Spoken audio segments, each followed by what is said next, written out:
السلام علیکم ورحمۃ اللہ، بسم اللہ والصلاۃ والسلام علی رسول اللہ۔ سوال آ گیا ہے کہ عمرہ کے دوران مرد اگر اپنے سر کے کچھ بالوں کو کاٹ لے تو یہ کافی ہوگا یا سارے سر کے بالوں کو کٹوانا ہے؟ گزارش یہ ہے کہ اس سوال کے پیچھے دراصل ایک جذبہ کار فرما ہے، اور وہ جذبہ روایتی ہے ہمارا کہ دین ہماری مرضی کے مطابق چلے، جو کچھ ہم کر رہے ہیں دین اس کو صحیح قرار دے، اور یہ طے شدہ بات ہے کہ ایسا نہیں ہو سکتا۔ اگر ایسا ہوگا تو دین ایک کھلواڑ بن کر رہ جائے گا۔ کائنات کے امام صلی اللہ علیہ وسلم کا فرمان ہے، رحم اللہ المحلقین، اللہ تعالیٰ سر کے بالوں کو منڈوانے والوں پر اپنی رحمت فرمائے۔ پھر فرمایا رحم اللہ المحلقین، اللہ تعالیٰ سر کے بالوں کو منڈوانے والوں پر اپنی رحمت فرمائے۔ پھر فرمایا رحم اللہ المحلقین، اللہ تعالیٰ سر کے بال منڈوانے والوں پر اپنی رحمت فرمائے۔ تینوں دفعہ صحابہ کرام نے پوچھا اول مقصرین، اے اللہ کے رسول صلی اللہ علیہ وسلم، جو لوگ سر کے بال کٹواتے ہیں ان پر بھی؟ تو چوتھی دفعہ آپ نے فرمایا والمقصرین، سر کے بال کٹوانے والوں پر بھی اللہ تعالیٰ اپنی رحمت فرمائے۔ اس کا مطلب یہ ہوا کہ اصل یہی ہے کہ جب میں آپ کوئی بھی مرد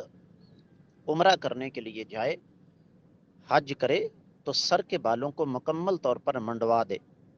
کیونکہ اسی میں عاجزی انکساری زیادہ ہے کہ اے رب کائنات، آپ کی رضا کی خاطر میں نے سفر کی صعوبتیں برداشت کی ہیں، خرچہ کیا ہے آپ کے لیے، میں نے یہ احرام کے نام پر کفن کی 2 چادریں پہنی ہیں، تو اب آپ کو خوش کرنے کے لیے یہ بال جو کہ میرا شنگار تھے،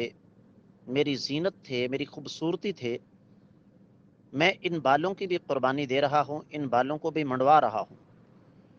بعد ایسے لوگ بھی دیکھے گئے ہیں وہاں پر جنہوں نے زندگی میں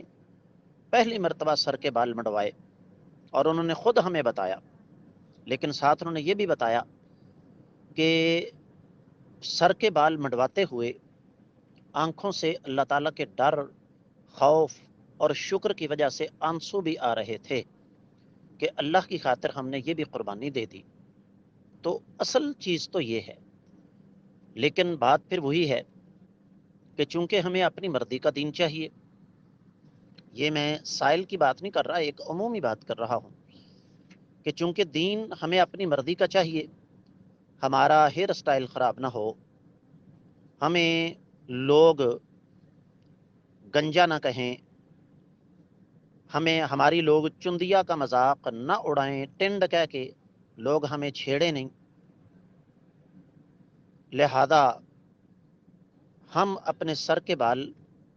منڈوانا نہیں چاہتے، کٹوانا چاہتے ہیں، اور کٹوانا بھی اس انداز سے چاہتے ہیں کہ پتہ ہی نہ چلے۔ تو ان تمام تر چیزوں کو ایک طرف پھینکتے ہوئے ہمیں اللہ ملک العلم رب الجلال والاکرام کی رضا کو مقدم رکھنا چاہیے، اور اصل تو یہی ہے کہ سر کے بال مکمل طور پر منڈوا دیے جائیں۔ اس میں عاجزی انکساری بھی زیادہ ہے، اور اس میں پھر اللہ تعالیٰ کی 3 دفعہ رحمت بھی حاصل ہوتی ہے۔ لیکن اگر کٹوانے ہیں تو سارے کے سارے بال کٹوائیں، یہ تھوڑے تھوڑے بال کٹوا دینا اپنا عمرہ ضائع کرنے کے مترادف ہے۔ امید ہے کہ انشاءاللہ آپ کو سمجھ آ گئی ہوگی۔ واللہ تعالی اعلم۔